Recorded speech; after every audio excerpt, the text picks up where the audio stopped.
I got a number of variations on this next question, some more polite than others. This one's right about down the middle. But this is from Mark Blakely, who writes in from Tulsa, Oklahoma, and he says, like many, I'm a proud Berkshire Hathaway shareholder.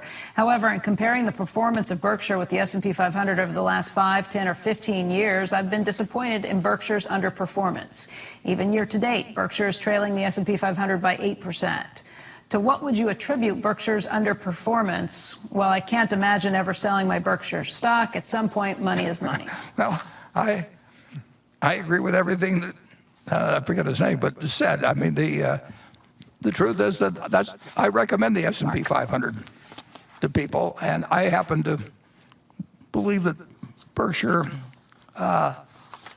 is about as sound as any single investment can be in terms of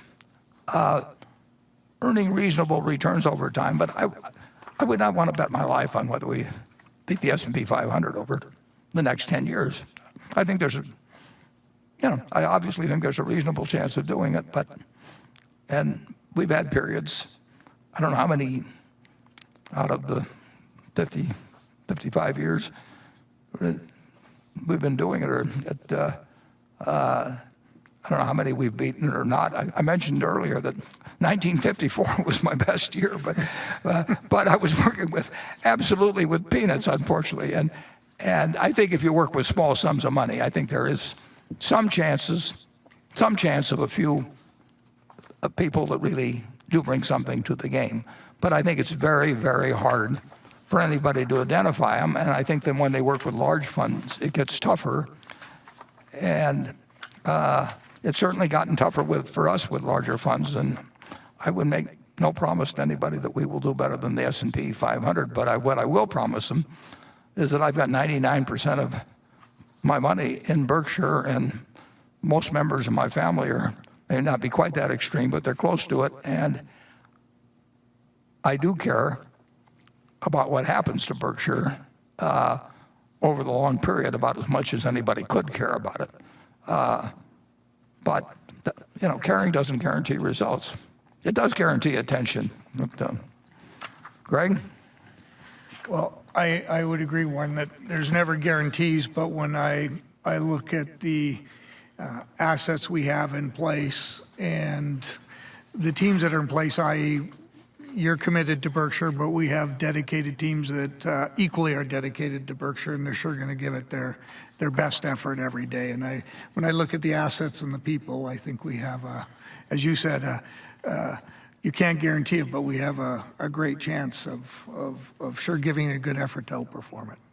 It's hard to imagine getting a terrible result with Berkshire, but anything can happen. And what I do know is it would be easier to be running $5 million than our book net worth at Berkshire at the quarter end, I think, was 370 some billion, which is down, but it's still greater than the book net worth of any corporation in the United States. That's probably, maybe there's some federal corporation that has more, but in terms of it may be the greatest in the world. I'm not sure. That makes life difficult in some ways too. Right, and the potential of our operating businesses are substantial. When you think, we've talked about energy, you touched on it, that infrastructure is continuing to change. We're ready for $100 billion of investment opportunities there. If we just look at the business over the next 10 years and the infrastructure that's required and how it's changing, substantial investments there, that just tell me we have very good prospects. And we're well positioned to pursue them. Which again, to me, when you look at our core businesses, you touched on them, Burlington, the insurance and energy, it's tough. Our downside is very nicely protected. We have three really core great businesses. Yeah, and we're better positioned than anybody in the energy business. Just because we don't have dividend requirements, we've retained $28 billion of earnings over 20 years. That you can't do it if you run a normal public company, and we've got a huge appetite, and the country needs it. The world needs it, and we are a very, very logical, well-structured well managed, I would say, because it doesn't involve me, company to participate in just huge requirements around the world. Now, they're slow and they involve governments and state governments, and there's a lot of. It's not anything that happens dramatically. It will happen, and Berkshire should participate in a huge way. We can do things in insurance nobody else can do. That doesn't mean much many times, but occasionally it may be important. So there are some advantages to size and strength, but there are disadvantages to size too.